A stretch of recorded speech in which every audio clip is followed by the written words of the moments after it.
I'm feeling high.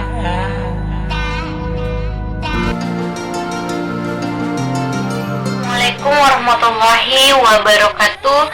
Pada video kali ini kita membahas mengenai sifat dan fungsi Undang-Undang Dasar 1945.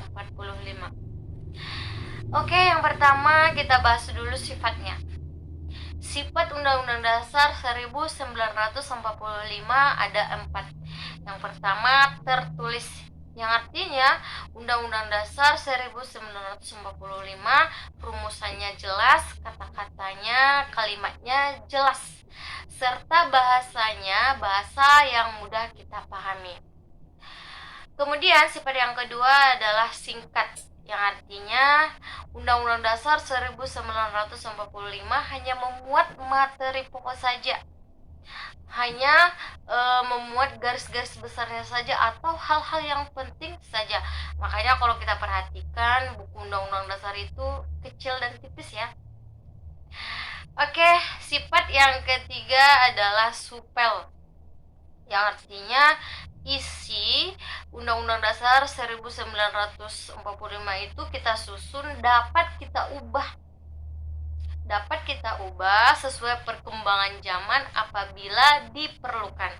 Contoh ya. Contoh zaman dulu belum ada dulu belum ada undang-undang ITE, tapi sekarang sudah ada. Karena dulu belum ada media sosial seperti Instagram, Twitter dan sebagainya.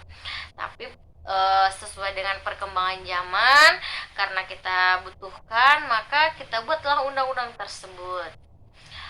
Oke, sifat yang terakhir adalah rigid atau kaku. Nah, yang berarti Undang-Undang Dasar 1945 dalam mengubahnya diperlukan hal khusus atau hal istimewa. Berarti nggak mudah ya, sulit untuk mengubah Undang-Undang Dasar 1945, berbeda dengan undang-undang lainnya. Oke, kita lanjut fungsi Undang-Undang Dasar 1945. Fungsinya juga ada 4 ya. Yang pertama sebagai sumber hukum, yang artinya semua hukum yang ada di Indonesia, baik itu hukum tertulis maupun tidak tertulis, semua itu harus dapat dipertanggungjawabkan kepada Undang-Undang Dasar 1945 dan harus bersumber atau bermuara kepada Pancasila, karena Pancasila adalah sebagai sumber dari segala sumber hukum di Indonesia. Kemudian fungsi yang kedua adalah sebagai alat kontrol, yang artinya Undang-Undang Dasar 1945 mengontrol atau mengecek isi dari undang-undang yang lebih rendah darinya, yang artinya apakah peraturan yang lebih rendah bertentangan dengan norma hukum tertinggi, yaitu Undang-Undang Dasar 1945.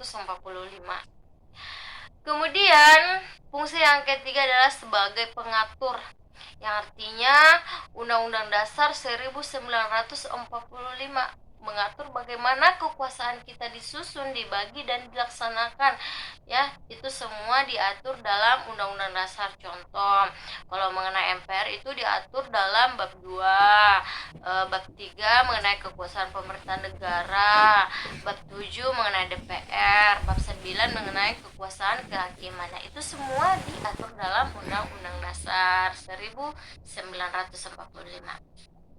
Kemudian fungsi yang terakhir adalah sebagai penentu, yang artinya Undang-Undang Dasar menentukan bagaimana hak dan kewajiban kita, baik negara, pemerintah, dan juga warga negara.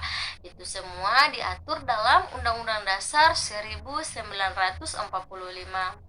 Oke, sampai di sini video kita hari ini.